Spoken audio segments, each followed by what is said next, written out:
So here's the thing, because I was watching some old clips on YouTube to see what the intensity was. I do think the game is much more intense start to finish than it used to be in the playoffs. What? Probably starting maybe 2000, I don't know, 2003 or 4 was when we went to another level with the defense. And then they changed the rules. They changed the hand check stuff. And then it started to kind of drift back to where we were.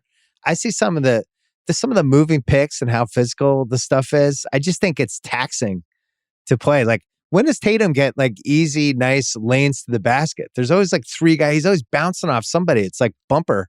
I don't know what you're talking about. What do you, like? Did you watch the Pistons Bulls series from, the 80s?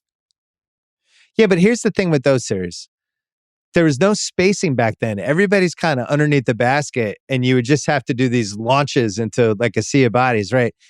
Now it's like the way they have to guard these 3-point shooters coming around picks. Tatum's got to chase these dudes. So even on defense now, he's bouncing off these dudes. I don't know. It's just, I would love to see some sort of study where somebody watches 5 playoff games from like 1993 and then 5 playoff games from now and just compare Jason Tatum to who's a good small forward from the early 90s. Joe Dumars.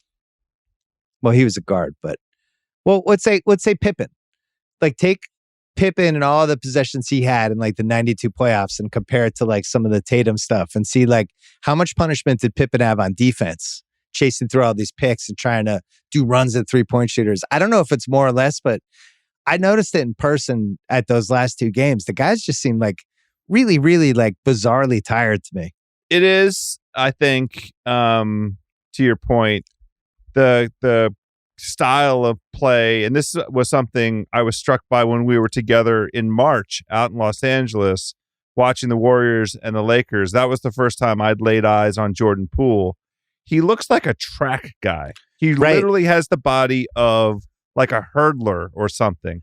And if, to your point about, all of the running around that's required to cover the perimeter and, the inside outside kind of game, I bet to part of what you're describing in this analysis is like some incremental number of steps more, like guys are running more than a previous era. That I'm willing to think about.